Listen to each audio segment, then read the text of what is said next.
So, paakyat na kami, guys.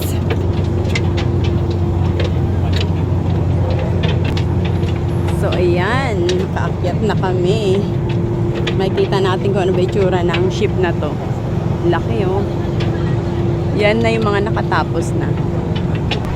So, ito. Wow! Ayun yung chopper.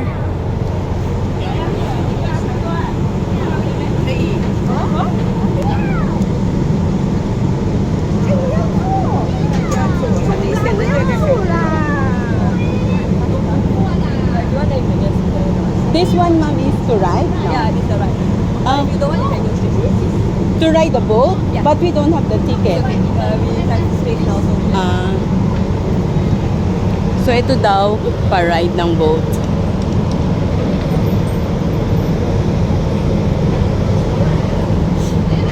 what's that? What if I don't want to ride? Oh, I don't want to ride. You don't want to ride, then Yeah. you go down. So, we can go up there, Yeah, no? from here it's Ah, okay. Thank you. So, ayoko mag-ride kasi ako lang mag-isa. Titingnan ko lang kung ano yung... Walang sumama sa akin. Matapang kunyari ako.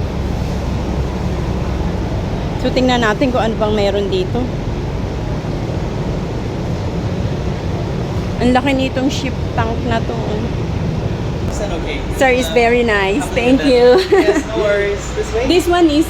This is where we transit down to the tank deck. Ah, okay. Yes. So, ito... Have a look more. Oh, ba tayo dito?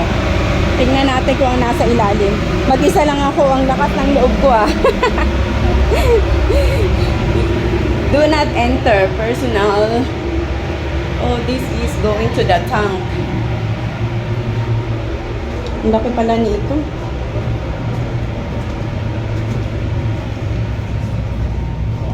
Wow, this is very big. It's huge. Oh no. And this one more. These are all the... Dito daw yung way papunta sa tangke. Oh, ito na iba mga personal. Ang laki pala ng boat, no? Aray ko. So, ayun doon kami galing kanina sa labas. Ito, pag sasakay kayo, meron silang ganito, life vest. So, ito yung mga tangke.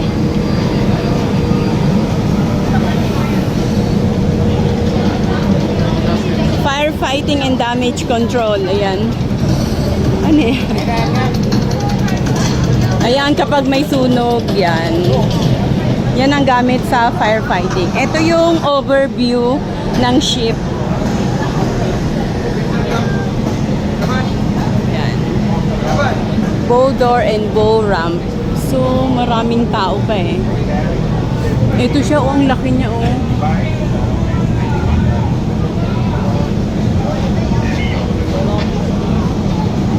Ang dami palang vehicles na may papasok dito sa bow door and bow ramp. So, pasok naman tayo dito sa tripping hazard. Hindi lahat ng area pwedeng pasukin eh. Ayan yung mga tangke. This is not your cruise ship. Ngayon, naakyat naman kami.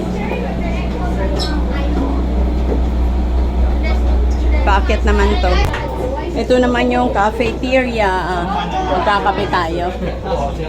The cafe is essential space to our crew to relax and catch up over a satisfying meal. Ayan ang kanilang cafeteria.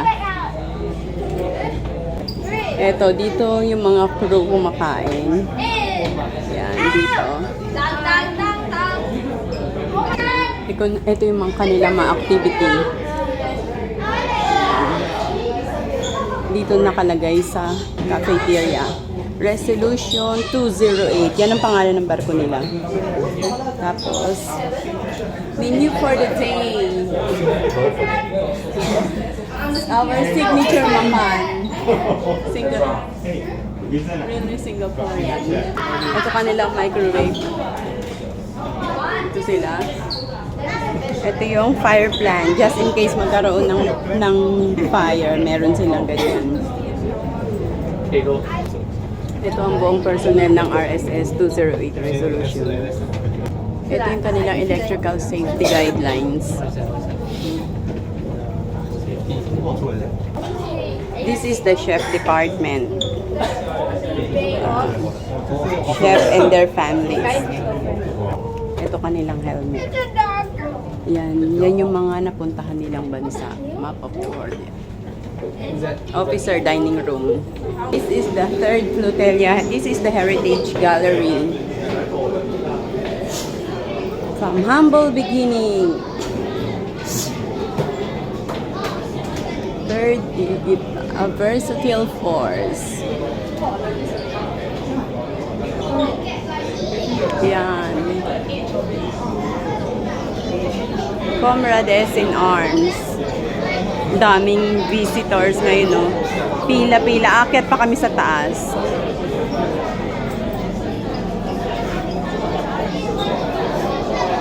Just launch it Oh. 2 weeks ago, I think. So these ones are how many days will you stay here in Vibo? Until Sunday or Monday. So definitely by Sunday, a lot of people coming over, especially those helper. Yeah. Now I grabbed the chance because it's Friday. Before I pick up the boys, I said I can. I think no even 2 hours can visit the ship, right? Not even. Yeah, it's okay. Most of the time it's only here. Yeah. After this, we have to go up. Yeah. No. Oh, is there any more nice view upstairs? Nice view. Not bad, not bad. Every day, not bad. Yeah, thank you so much. This is the midshipman training development. Yeah. So guys, sabi ng isang officer, meron daw mas malaki pa sa 208 na ship Navy na nilaunch last week lang. So, kung ito malaki, meron pang mas malaki dito. So, andito kami. Oh, laki! Oh my gosh! So, andito kami nasa labas. Aakyat na kami. I think ito na yung last stairs pababa. Wala na. Yan. And eto na guys, ang pinakataas nila. Yan. Wow! Nice! Grabe, ito na. Ang sarap maka-experience ng ganito, no? Thank you Singapore for allowing us. Grabe, ang ganda. So guys, ito si Lynn Lasik Vlog. Na-experience ko makasakay sa naval ship ng Singapore. They call this landing ship tank. At ang laki niya. Aakyat pa kami dun sa taas actually. Yan. Ang laki, grabe. Oh, nag-dock dito sa Vibo. And you know what? Magsusundo ko ng alaga ko pero ginanap ko yung chance na makapunta dito.